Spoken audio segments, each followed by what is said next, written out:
Hello, boys and girls. Greg from the Scary Spirits Podcast here to make you another cocktail. This week's cocktail is the Vampire Slayer cocktail. And as always, is the featured cocktail in today's episode. We're going to take our shaker with ice.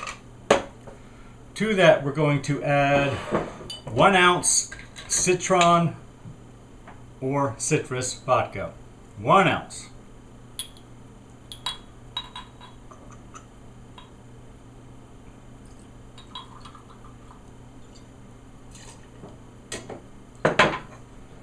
Next, silver tequila.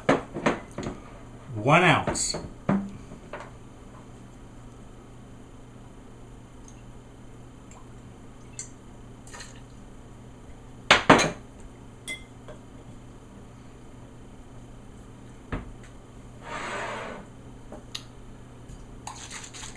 Lime juice from the plastic lime.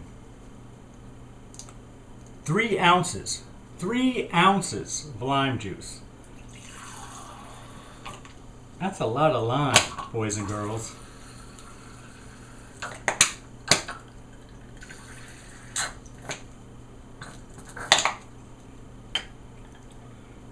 Damn. I'm out of lime juice.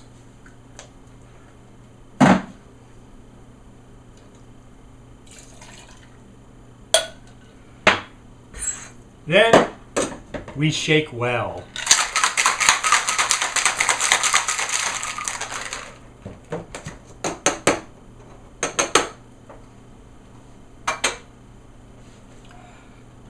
The directions say pour into a martini glass. I'm going to assume that we strain.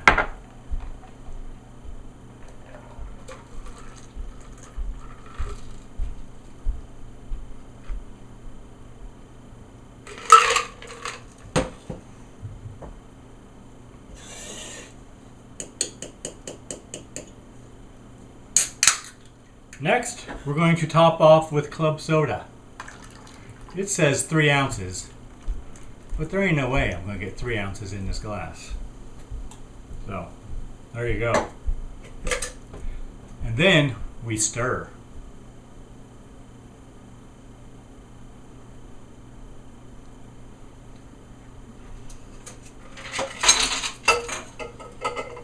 Not sure why it's called the Vampire Slayer, but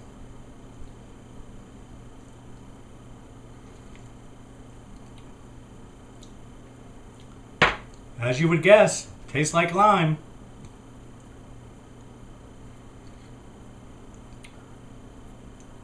It's alright. Thanks for watching. Hope you enjoyed the podcast. Cheers! If I was destined to become a vampire slayer, and vampire slayers are informed of their heritage the way Buffy is, in this week's episode of the Scary Spirits Podcast, Buffy the Vampire Slayer, then suffice it to say, I would not be informed. A creepy old dude in a trench coat and fedora stalking me when I was 17 and telling me I had to go with him to a cemetery at night to discover my true destiny? No, thank you. For the sake of all of us, let's hope that predestined slayers are now notified in other less unpleasant, slightly lecherous ways. A text or an email, perhaps? No old creepy guys need apply. Cheers. Welcome to the Scary Spirits Podcast. Please be advised that the presenters may use adult language and/or discuss adult situations. This podcast is not intended for younger listeners or those that may be easily offended. So, if you're ready, let's go.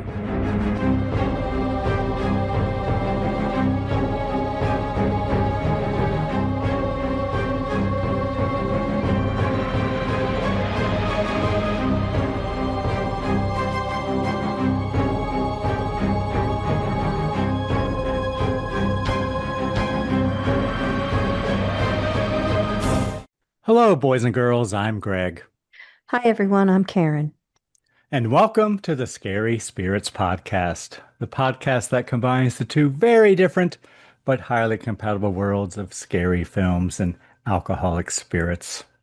What could possibly go wrong? Indeed. How are you, Karen? I'm hot. How are you, Craig? You're what? Hot. Hot? Oh, okay. Brag much? Yeah, right.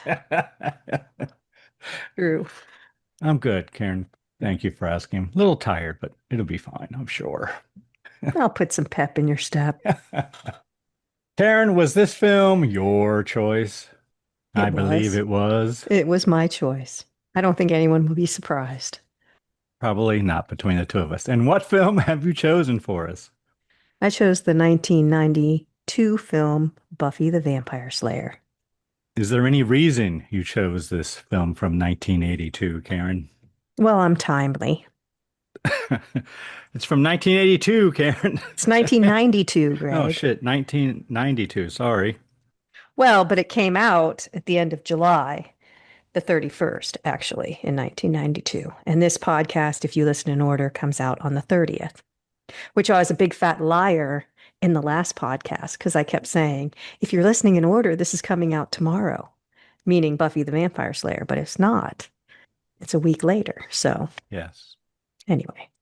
I'm sure they'll forgive you, Karen. But yeah, I just picked it off the listeners. calendar. Plus, I've never seen it. And it seems like I should have seen it. Did you watch the television series? I did not. I did not either. I have never seen, I don't even think I've seen as much as 10 seconds of any episode. I've seen clips, but no, I didn't. But quick. I mean, I hear it's pretty good, though. I'm sure I would like honestly, it. I'm kind of interested. I might see if I can watch like season 1 or something. I don't know. In all my free time, Karen. Yes, we do enjoy our free time, don't we? Because apparently the writer was not happy with how the film was Oh, done. really? Yes. And he went on to, he was a showrunner for the TV series, Joss. Oh, I think that Whedon, yeah. I think the TV series is, and I have no qualifications for saying this, I think it's a little darker. And as was his original story. Oh, okay. That's my from what I've read. guess, but do we have a cocktail? I still think it's a teenage kind of sarcasm and things like that in it. I just think overall it's darker. We do have a cocktail. And what would our cocktail be, Karen? The cocktail is the Vampire Slayer. Wow. I see what you did there. Go on. How would we make such so a boring concoction? this week? No, this podcast comes out tomorrow and I have this cocktail, the Vampire Slayer. Boring. Anyway, you're going to need 1 ounce of Citron Vodka. But you're hot. That's true. I am hot. So hold on to the little things. Citrus flavored vodka, 1 ounce of silver tequila, 3 ounces of lime juice, and 3 ounces of club soda. You're going to pour the vodka, tequila, and lime juice into the cocktail shaker with ice. Shake well, pour into the martini glass, and add club soda and stir. Garnish with the lime peel. I think I put too much lime in mine.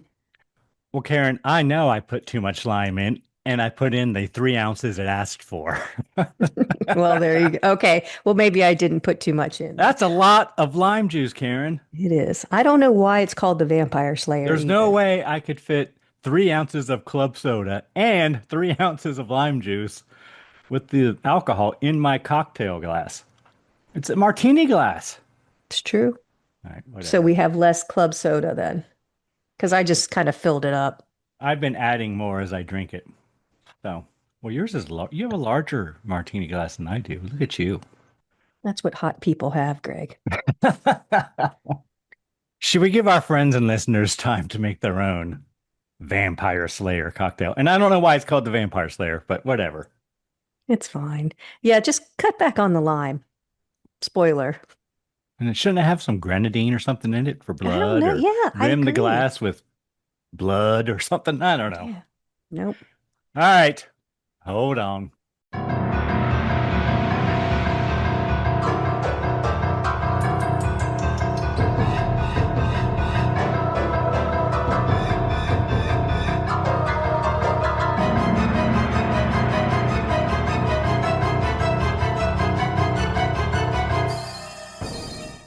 And we're back.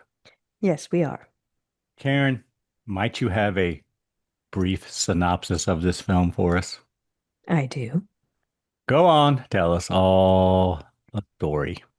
Popular high school cheerleader Buffy Summers learns she's the chosen one, destined to fight vampires. Initially reluctant, she's trained by Merrick, a watcher, and confronts the vampire king Lothos. She grapples with her newfound destiny while balancing normal teenage life, including friends, dating, and school. The film culminates in a showdown where Buffy must defeat Lothos to protect her friends and the town from a vampire takeover. Thank you, Karen. We are not a match. Oh, do you have a better one? No, I think yours is fine.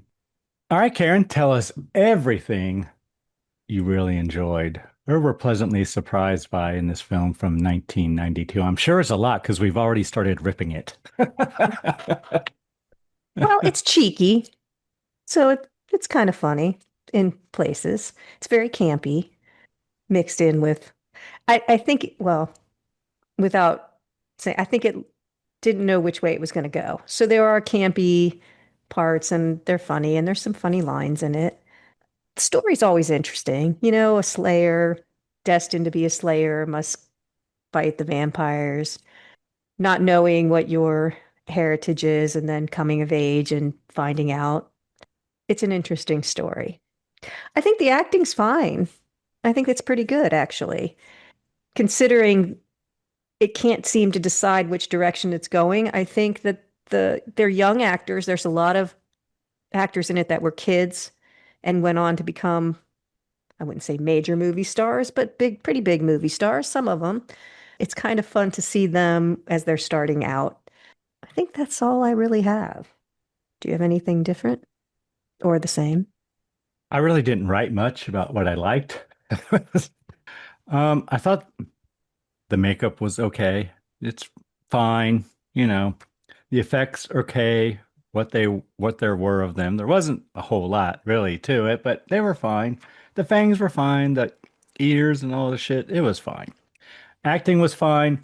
I especially thought that Hilary Swank and David Arquette did a really good job for co-stars. You know what I mean? They're not really main characters in this at all. No, but you remember them. Yes. Yeah. They really did a good job, I thought. I thought Luke Perry was good too. Yeah, he's Luke Perry. Well, I know, but I'm saying if you hadn't seen him before, this was probably one of his earliest. He's whatever he is in 90210. That's what he is in this. Not really. It is. Did he have a handler or something train him to like make those faces and Brood. his eyebrows and pout and whatnot? Yeah, I don't know. Okay. Just curious. It's camp. What are you going to do? You know, I think if you take it for what it is, it's fine. It's fine. I mean, yeah, It moved along pretty quickly. pretty quickly. I think a lot of the characters are annoying as well. Well, that's But yeah, we'll get to that, I guess. Anything else you really enjoyed, Karen? no, nothing that struck me. I mean, Paul Rubens was okay. I mean, he's for what he for I being, thought he was funny, he but was that's over the top and yes. I kept calling him the Pee Wee Vampire because I couldn't remember his name, and he's actually in it more than the main Lothos guy. And yeah, Rutger Hauer. I thought he was funny, but I think he's funny in general. So was probably putting Pee Wee on the vampire and laughing about it. All right. Anything you did not enjoy, Karen? Well, it's going to show my age, but I hated the slang. I hated the way they talked to each other. I found I'm getting to get off my lawn. You know, this is from 1992, so I'll bet like Gen Zs and millennials hate it too. So maybe, I don't know. I never used that kind of slang, so I don't, but it just was like, oh my God, I found it very annoying. And but that's, I think, like I said, an age thing because I'm old. I felt like the whole thing was kind of rushed. Like, I feel like Buffy and Merrick, who's the Watcher, somehow had this really nice relationship, but we never really felt it develop. You know, like, They were supposed to, I think, but I didn't get it. well, all of a sudden, they're just really close. I don't know. And I felt like every relationship was like that. We never really got to know anyone. We just see them for their character and that's it. So I don't know. It felt very superficial. And also, she and Lothos had appeared Yeah, to have there was had a supposed, yeah. relationship. And so it was just kind I of, yeah, didn't everything get it. just felt superficial and rushed to me. So I didn't quite, I could see what they were going for, but somehow either in editing or they ran out of money. I don't know. It just never came together in a way that made you feel like you understood that these characters would, like Merrick and Buffy, would care about each other that much. Because it still just felt like they met 2 days ago or something, Yes. you know? And then Lothos and her, she did seem a little hypnotized by him, but there was this whole history that we sort of are supposed to get, but we don't really get. So I don't know. I found that frustrating, I'll say. But I guess I found the whole thing. I found the language frustrating. I found the some of the characters annoying. But it's also blazing the way for films like I think Scream and like it's kind of doing that teen parody, but I don't feel like it was fully parody, but sometimes it was parody. I don't know. I never got a good grasp on it. That's all I have. What do you have? Well, I would say it's not trying to be a parody, it's trying to be a horror comedy. But it's so camp. I know, but that's what it is. Or that's what it originally was written to be. So the first thing I wrote down is funny question mark. I guess this is supposed to be funny, but it really wasn't. To me, I didn't think it was funny. The only thing I thought was funny was Paul Rubens. He was the only thing I actually chuckled at, and I only did it once. When he was dying. Yes. Yeah. Again, I wrote down that Whedon's original version was apparently darker, and that apparently the jokes that Whedon did put in, the studio took out because they didn't think that fans would get it. I don't know. Maybe they thought it was too sophisticated humor for us fans or us watchers, Karen. Yeah, but there's a little bit of lore. Like somehow they all seem to know that vampires can't come in unless you invite them. Hmm. But Yeah, all the lore is there. You got your cross, even though I mean that does apparently but you do have to have faith, but but it's just kind of like they don't show anybody learning any of it. They just kind of know it. And I don't know why normal high school kids would necessarily know that. I don't If you're interested in horror movies, sure, but I don't know. I think your average high school kid knows how to kill a vampire, Karen. Come on I don't now. know. My kid didn't know how to kill a zombie. Oh, good Lord. I know it was embarrassing.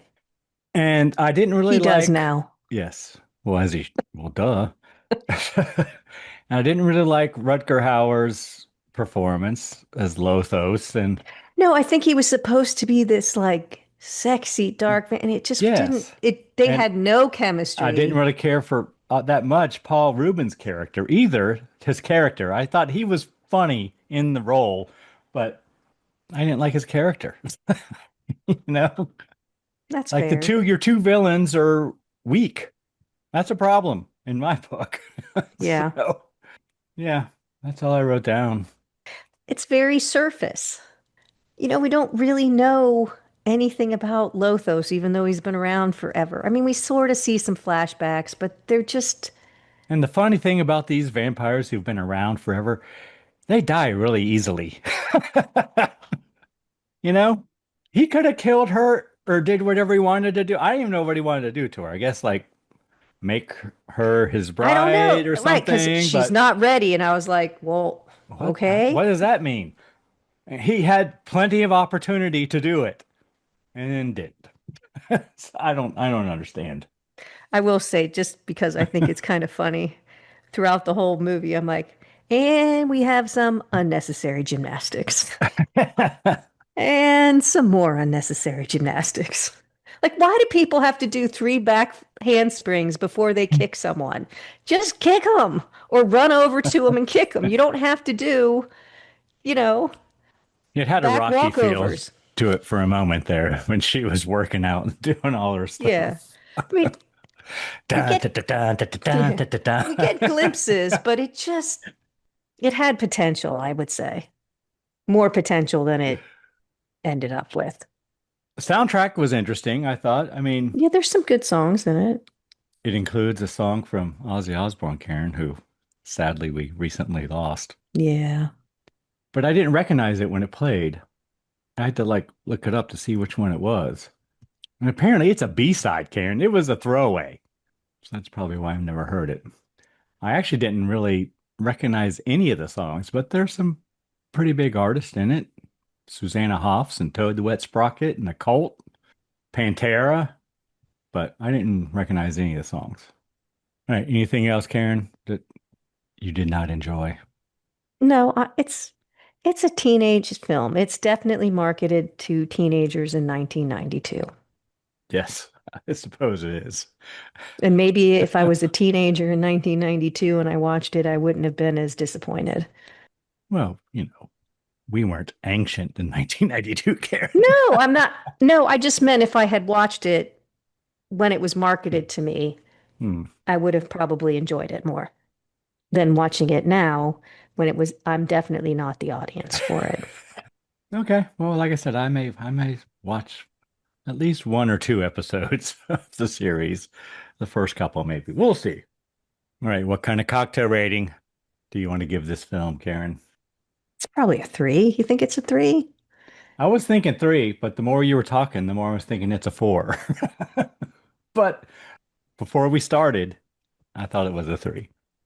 I don't know. See, because would I have given it a 2 if it was better? Probably not. Right? It still would have been a 3. So is it a 4?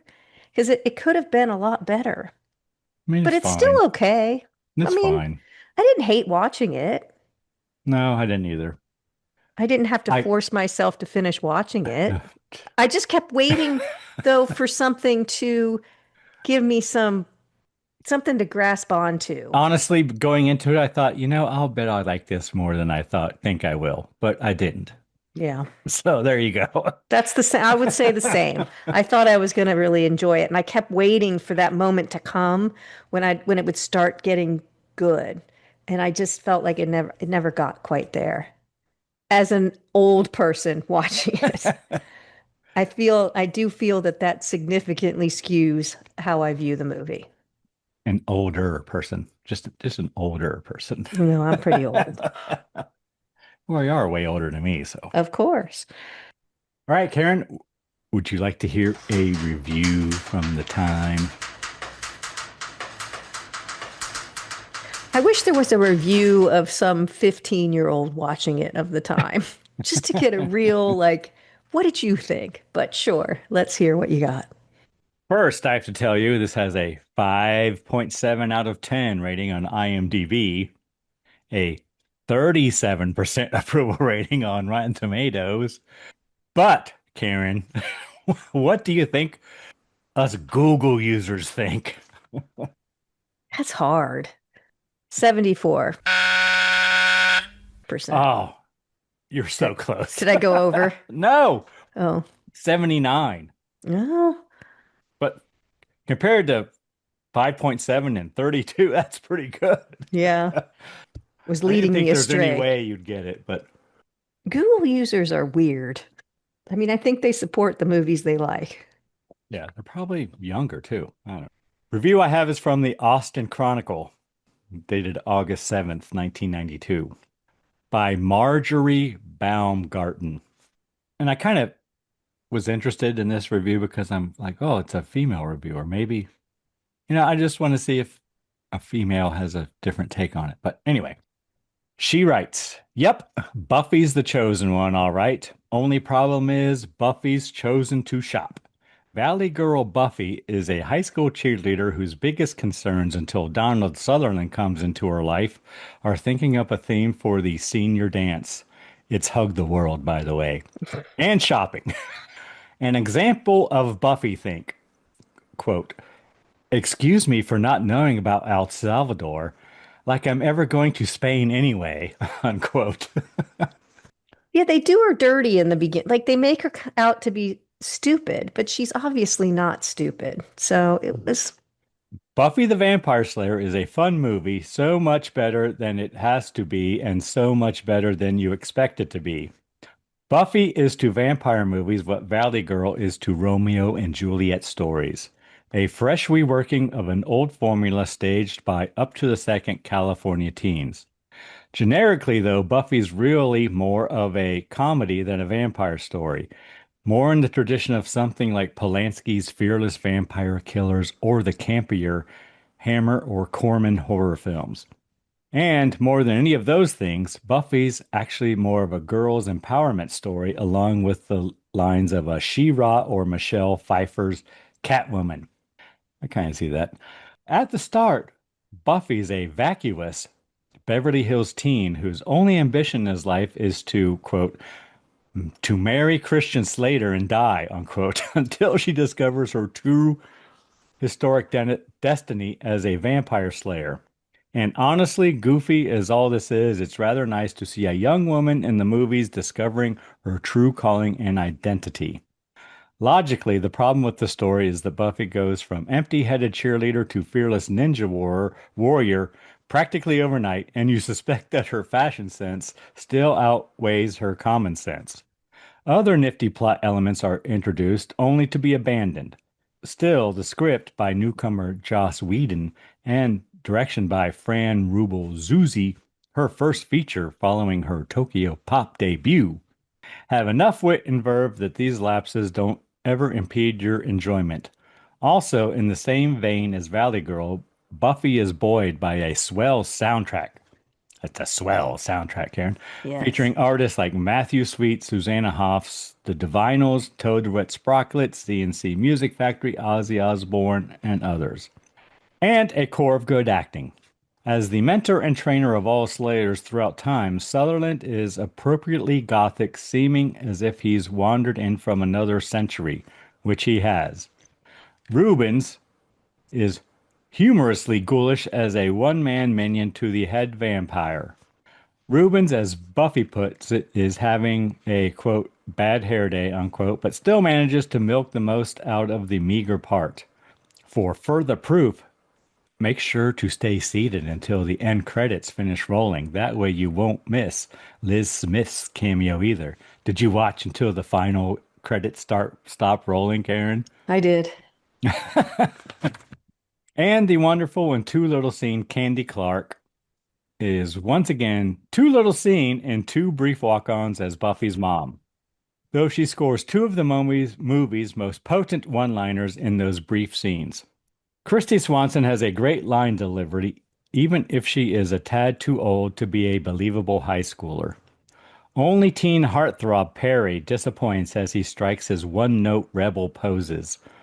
With Buffy, the rash of vampire movies set for release over the next few months are off to a way cool start. Oh yeah, and don't forget to hug the world, Karen. I didn't think Luke Perry was bad. Yeah, he's I think that's what they hired him to do. Yeah, I should have said that's it what is he got nice paid to do. to see a female lead. That is nice, actually. Yeah, and it is kind of a coming of age kind of story kind of thing. And it does have sequel potential. I Finding don't her think they're ever. purpose and whatnot. And Yeah. So they could have made a sequel. I believe there was plans in a remake even. I think read there was possibly plans of one coming up. All right, Karen, before we get into it scene by scene. You want to tell us what you've picked for next Oh, week? it's my turn. Funny how that works. The film I have chosen, Karen, is from 1958. Ooh. It's a Hammer film. What? I know, shocking. Called The Revenge of Frankenstein, starring Peter Cushing. So it's As Dr. Frankenstein, is he? Yes, he's basically the sequel to The Curse of Frankenstein, which was the first Hammer Frankenstein film. Interesting. Checking him off. Is that the I only am. reason you picked it is to check them off the list, or is That is this the only reason I picked this, to check it off the list, because it's a Hammer horror film and I want to see them all. awesome? That's it. Do you have a drink? I do, Karen. So follow me here. It's called the Frankenstein cocktail.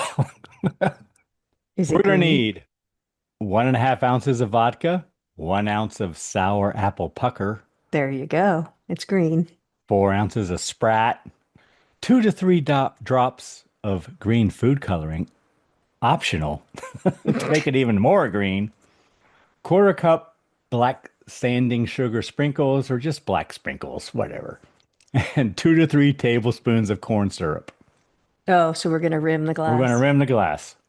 To rim the glass, add a shallow layer of sanding sugar sprinkles to one saucer and 2 to 3 tablespoons corn syrup to another saucer.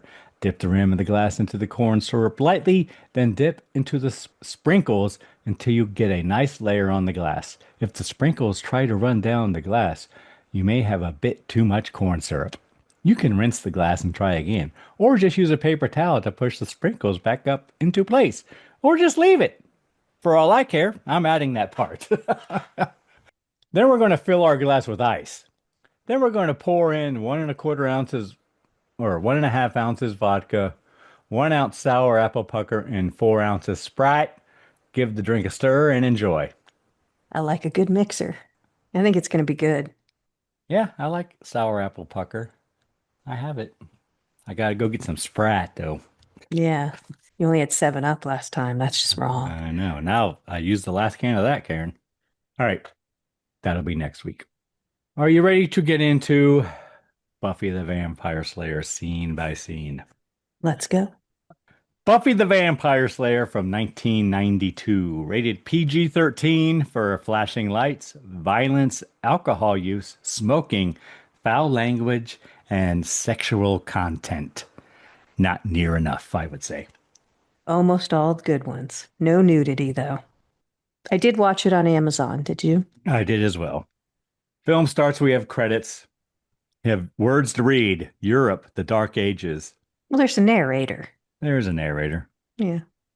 And So you we didn't learn, have to read them because, then we learn that there are slayers, and once one dies, another one takes over. since the dawn of time, in the dark ages, There you go. vampires have walked among us, killing, feeding. The only one that can stop their heinous evil is the Slayer. Slayer! She who bears the birthmark, the mark of the coven. Trained by the Watcher, one Slayer dies, the next is chosen. Yeah, that's what I said. Yeah, pretty much. And then we got cheerleading going on here. Apparently, we're at a basketball game. And then we have words to read again. Southern California, the light ages. Yes. Not the dark ages No. anymore. And we see Buffy and her friends at a mall. There's a whole thing about a yellow jacket or something in here, too. Well, I think it's just, again, They're all just annoying. as the review said, they're vacuous in the beginning. They do her dirty, I think. They make her out to be flighty and empty-headed. And this is part of that. They're shopping at the mall. Remember the mall? People used to go to malls as entertainment. Kids would go and walk around the mall because that's where all the other kids were. Until they started causing trouble. And then they had to, people stopped going because of them damn kids. And then they had to have curfews and whatever. Jeez, I think it was more online shopping took over, but whatever. Probably right. And they decide to go to a movie. So they get in an elevator, and who we learn is Merrick watches them.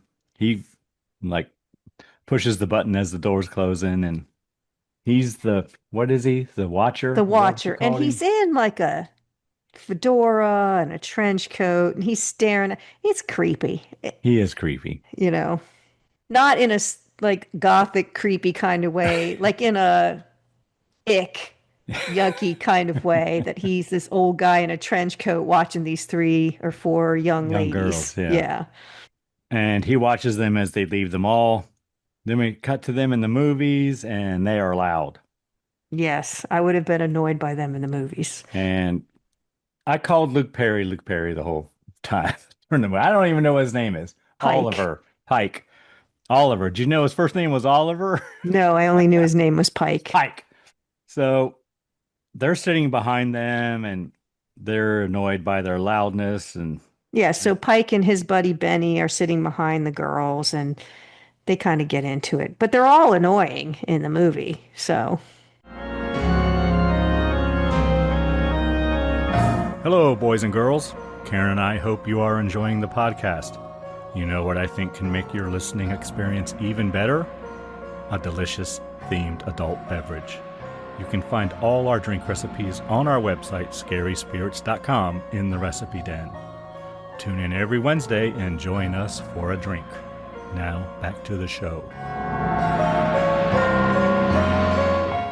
so then they leave the movie and we see Jocks in a convertible.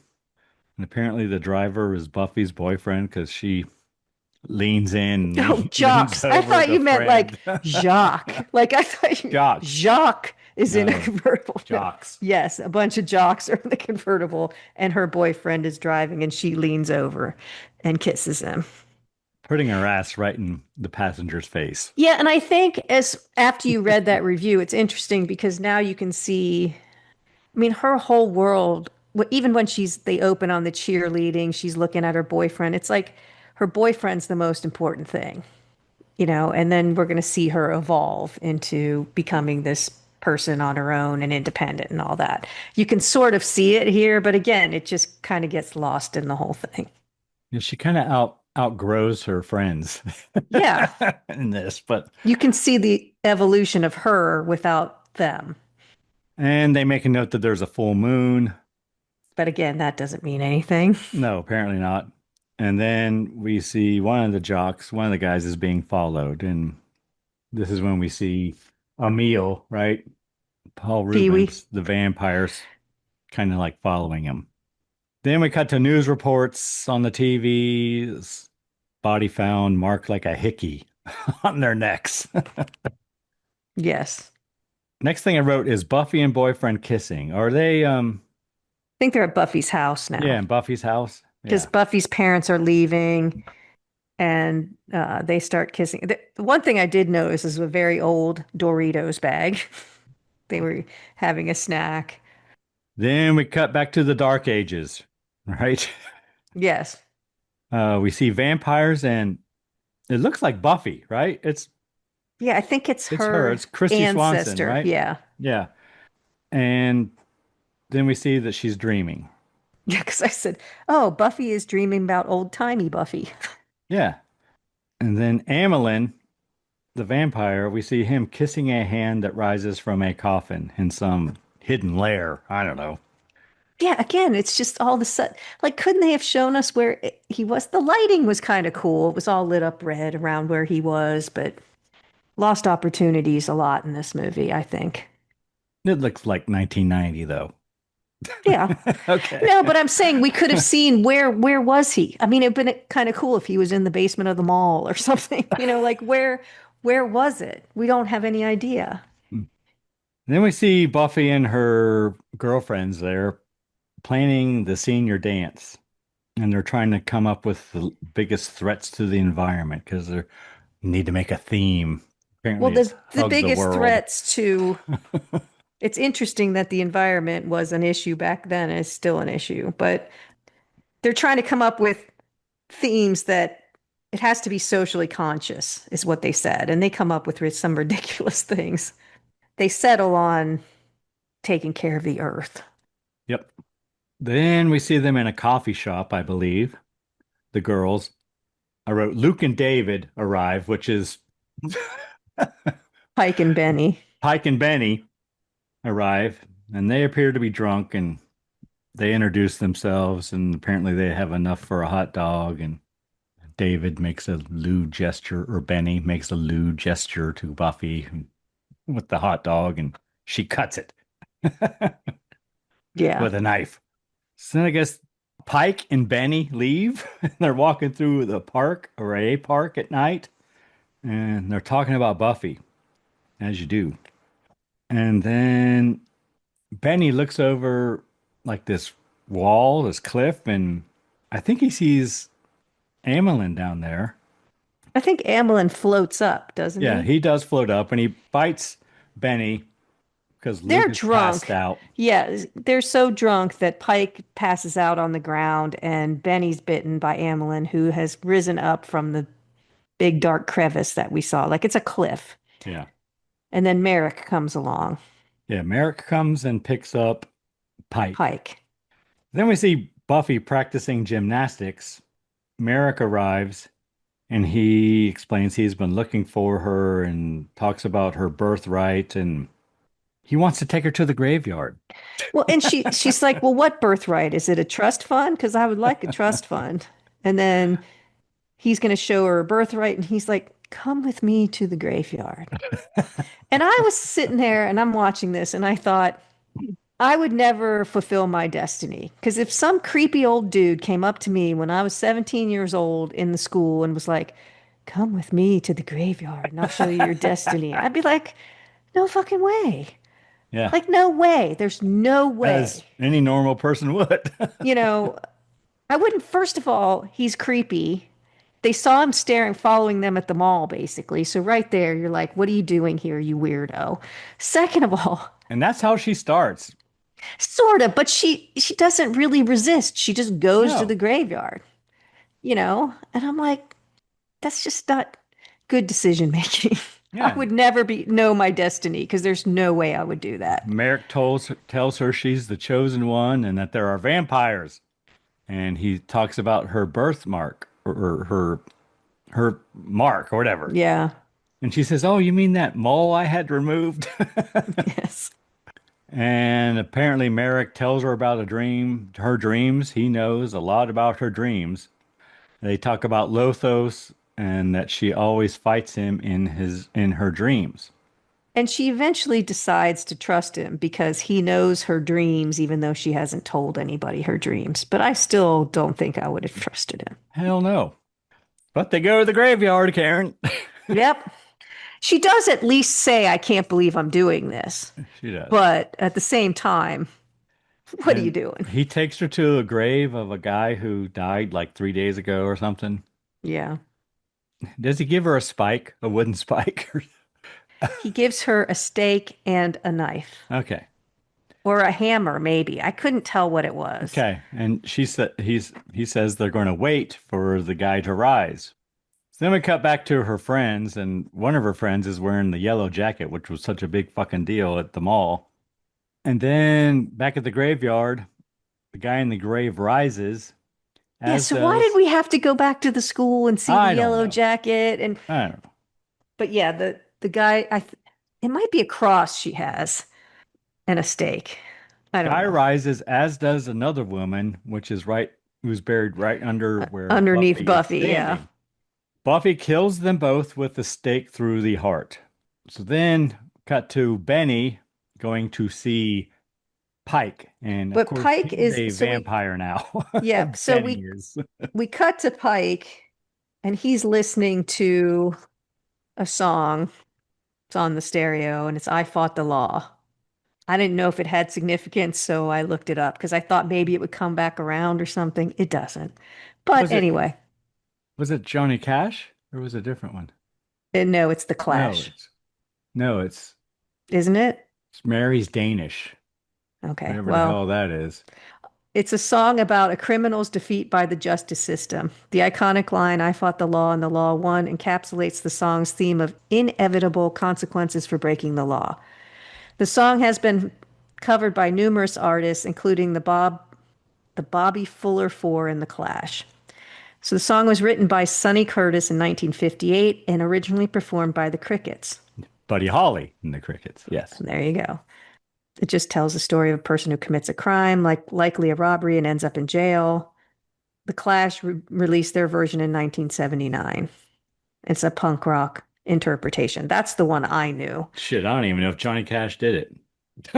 No, I think the one I knew was the Clash. The Clash. Yeah, that's yeah. the one I know too. But I thought maybe it was going to circle back around or something, but no. So I guess it's just that's what I thought when I heard it. I didn't really listen, so I thought it was the Clash because I thought they were just establishing him as a punk rocker, you know.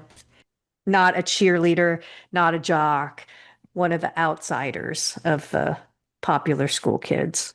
Hmm. Like character development or something. I don't know. Okay. So Benny, right, goes to see Pike Yeah, so he's knocking on his window. and he asks to be invited in, and we see he is levitating. Yeah, because Pike lives on the second floor. Well, I thought Yeah. that was kind of funny. And he Because says he's Pike's just hungry. talking to him, Yes. and you're like, dude, he's like levitating, and you're not noticing. So that was it was Yes. kind of funny. A little. So then we cut to Merrick and Buffy. Merrick tells Buffy not to say anything to anyone about what happened at the cemetery, I guess, and he drops her off at her house. Buffy gets ready for bed. Well, he gives her a whole speech, about how everything depends on her. You have to stop the vampires, blah, blah, blah, blah. But we also learn, and we should have said, Buffy's parents are never around. She's alone all the time, which is one of the reasons this can happen, because they don't even notice that she's gone. So Buffy gets ready for bed, and she dreams of being with a vampire who was Lothos, we see later. Then we cut back to Amelin, and he has Cassandra, who is a girl wearing a yellow jacket. I guess Yeah. one of the girls lent it to her or something. I don't know. And Lothos is there too. I think Amelin is bringing this girl as a like offering to Yeah. Lothos. So Merrick goes to see Buffy at cheerleading practice because they were supposed to meet, and she did not meet him. And then he throws a knife at her, and she catches it. But he shows up in the girls' locker room. Locker room, yes. And she's like, this is a naked area. You're not, I thought that was kind of funny. You're not supposed to be in here. But he just shows up in there. They did his, I Adding don't to know. the creep factor. Yes, the ick factor. But he does throw a knife at her head, and she stops it with her palms together right before it hits her face. And she's like, you threw a knife at my head. But he's trying to show her that she's the testing chosen her one. just Yeah. to be sure.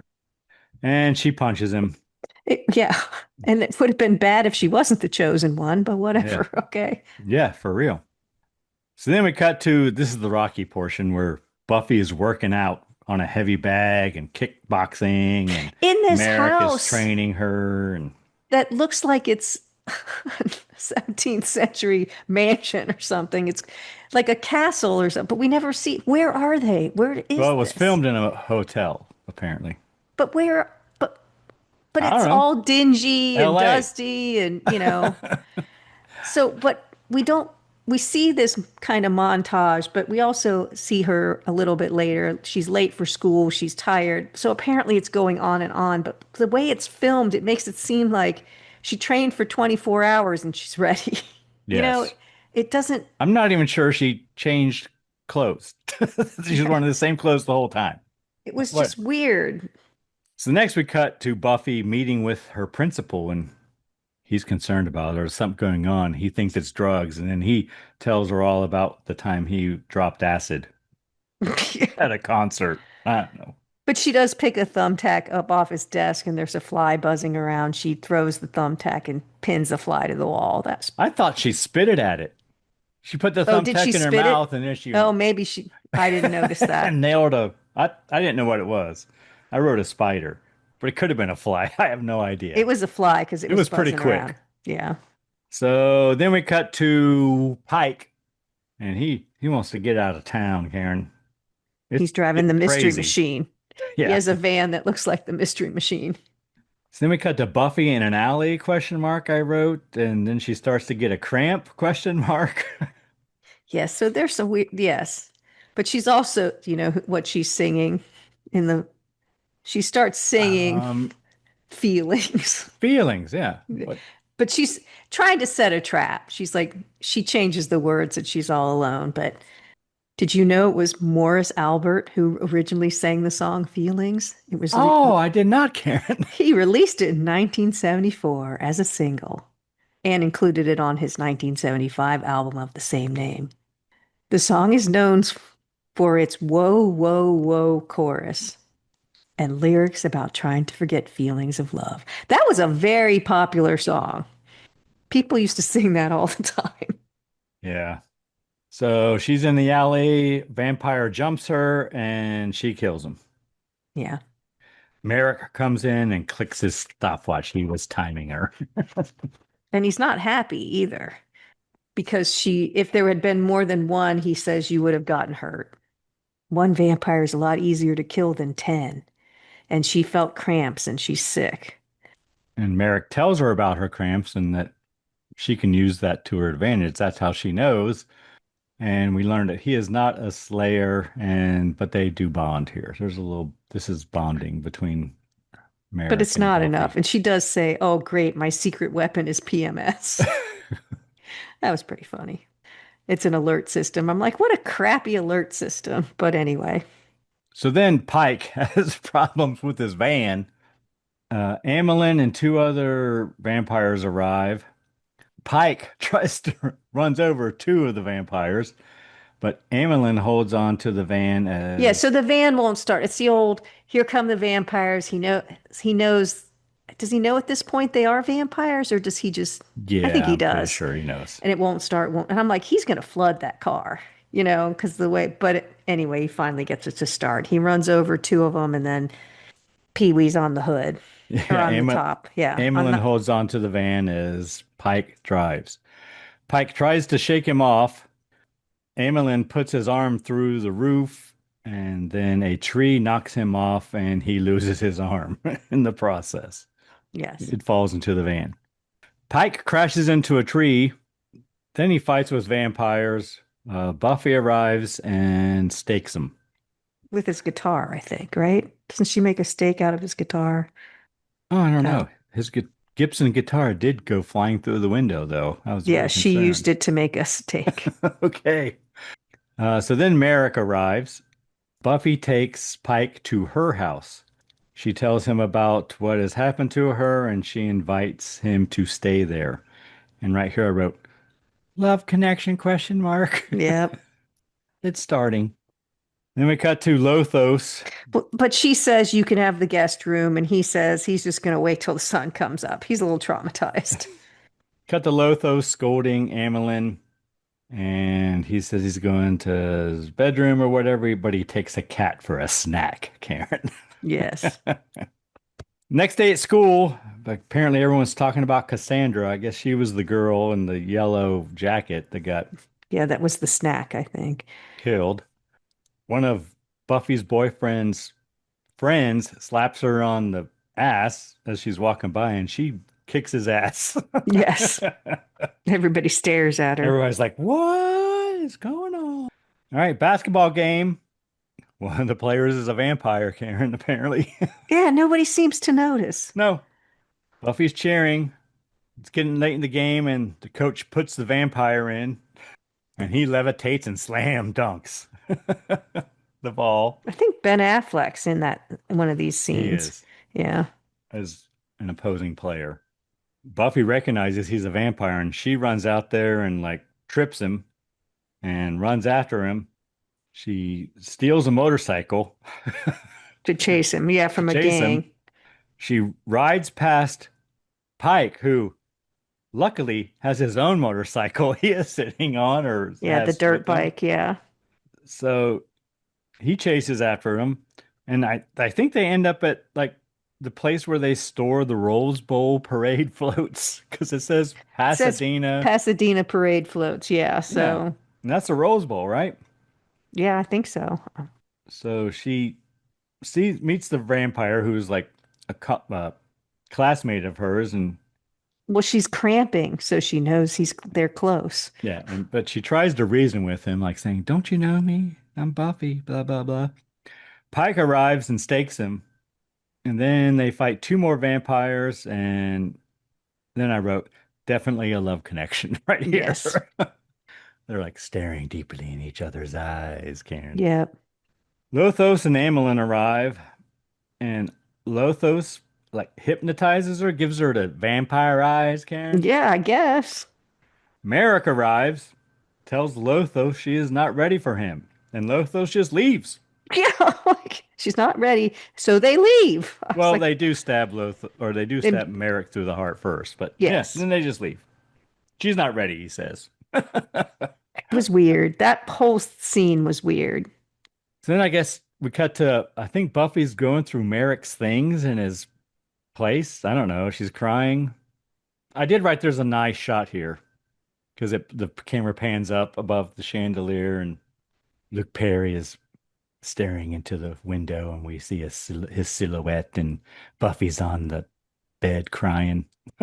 And he does say, remember about the music. Listen when the music stops. That's what Merrick says. And that comes back later, but I still don't really get it. But Cut to the girls planning the dance. Buffy arrives late. She tries to tell her friends about what has been going on, and they argue and they because have they just words. don't get it. Buffy's becoming much more serious and mature or whatever, and Yes. she's leaving her friends behind. So then we cut to Buffy walking down the street. Pike comes up on his motorcycle. She tells him that she is going to buy a dress.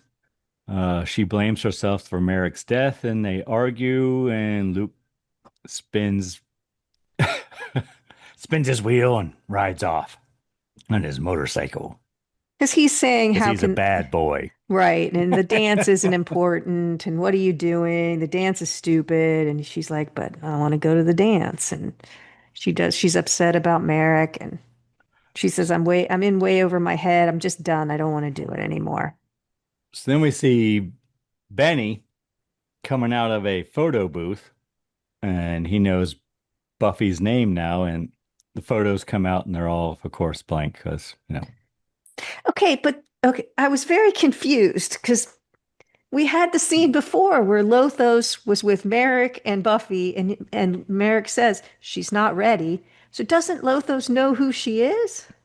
So and then we have this scene where we all know it's Buffy, and I'm thinking, well, apparently they need to know the name for some reason. I think it's knowing the name oh, okay, that's because important.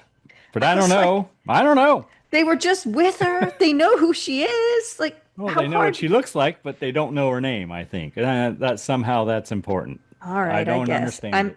I missed that somehow, but I was like, I don't understand this Well, I'm whole just part assuming because I don't get it either. So, because they were all just together. yeah. But now all shit hits the fan because Benny knows her name is it's Buffy. But hmm I guess you're right, it's the name. So Lothos and Amelin discuss Buffy and they're planning to go to the dance, I guess. I don't know. Yeah, they got a soiree to go to. Yeah, Buffy. Then we see Buffy looking at dresses or putting the dress up in front of a mirror in front of her or whatnot. And Luke is shaving, or Pike is shaving. Cut to the dance. Buffy arrives and looks for her boyfriend. And apparently her boyfriend is now with one of her friends because he's got to move on. Well, she doesn't have time for her. Because she couldn't spend all her time with him anymore, he's moved on. Well, I don't blame him one bit. Personally, I like my time, Karen. I like my time. But whatever. Right. So then Buffy has no one to dance with. She's like leaning against the wall, whatever. She's in a pretty white dress. She looks cute. Yep. And there I, are some funny things like, well, this is our last dance because they're seniors, and they're like, well, there's the senior prom and the when they spring were talking fling, about and like planning it, it yeah. was pretty funny. Pike enters and he asks her to dance. They dance and they kissy face. He says something like, will you kick my ass if I ask you to dance or something like that. It's pretty funny. So then vampires break into the gym, a bunch of vampires, and the Hilary Swank character at one point says, well, they're seniors, so they were invited to the dance, even though they don't enter, really. Well, yeah, she said they can't come in if they're not invited. And the Hillary Swank says, well, I did invite them. I invited them all. They're seniors. And there's a lot of unnecessary gymnastics in this part of it. So Buffy goes outside to fight them. She kicks them around a while, I wrote. So then Emmeline arrives and attacks Buffy and cut to the dances and there's mayhem at the dance. We're cutting back and forth now. Luke beats up some vampires at the dance. Um, Benny attacks Pike. I called him Luke again, Pike. Cut back to Buffy. She and Amelin fight some more. They're in the basement, I think, at that point. Yeah. Then Lothos plays the violin with a metronome, Karen. I guess that means he's a real musician. Yeah. Buffy stabs Amelin through the heart with a wooden stake. And I wrote, he has a long death scene. And I wrote it stupid, but I did chuckle. It's stupid, but it made me laugh. It's probably the funniest part of the whole thing because it is the stupid. funniest Yeah. because it's the only thing that made me laugh. Cut back to the dance. Pike throws holy water into Benny's face, I I guess. don't know. He's got I a get- flask. But it burns him. Yeah, so I said, wait, is gotta Benny be burned holy by water, alcohol? right? And I go, must have been holy waters. I don't know. Holy water. I don't know. They fight, and Pike throws Benny into the fuse box, and he's electrocuted. All the lights go out. Lothos tries to get Buffy to look at him. She refuses. And she tries to use a cross to repel him, but it doesn't work apparently because he just grabs it and And it doesn't it lights up in fire. It bursts into flames, and then she uses some hairspray and burns his face. probably well, okay, so finally, because they talk about fashion sense through the whole thing, when this cross is on fire, she probably uses her Aquanet, right? Yes. The old Aquanet, sprays it on the cross, and of course, we all know how flammable that stuff was. So it all goes up in flames. Buffy arrives back at the gym where the dance is. Lothos enters and pulls a katana sword, I wrote, Karen. Oh. Buffy does cartwheels across the floor and grabs a state of California flag that is holding the doors shut. Okay, And hold on. uses it to fight Lothos. The California state flag, also known as the bear flag, features a grizzly bear, a red star, a red stripe, and the words California Republic. Officially adopted in 1911, but its colors and design were standardized in 1953. The flag's history is rooted in the Bear Flag Revolt of 1846, a short-lived uprising against Mexican rule. The grizzly bear symbolizes strength, while the red star and stripe represent courage and purity, respectively. The design was raised during the Bear Flag Revolt in 1846, and it adopted the bear flag as its state flag on February 3rd, 1911. The grizzly bear depicted on the flag is the California grizzly bear, which is now extinct. She's fighting him with that wonderful California flag. Pike runs in, jumps on Lothos's back. Lothos throws him off. Buffy and Lothos fight some more, and she breaks a chair over him, and a wooden folding chair, and uses, I guess, one of the broken legs to stab him through the chest. He gone. Everybody leaves the gym. We hear police sirens. Buffy and Pike dance to no music. It's very romantical. Yes. They ride off on Pike's motorcycle. Credits, the end. During the credits, we see local news footage, apparently featuring Liz Smith. Who was a gossip columnist.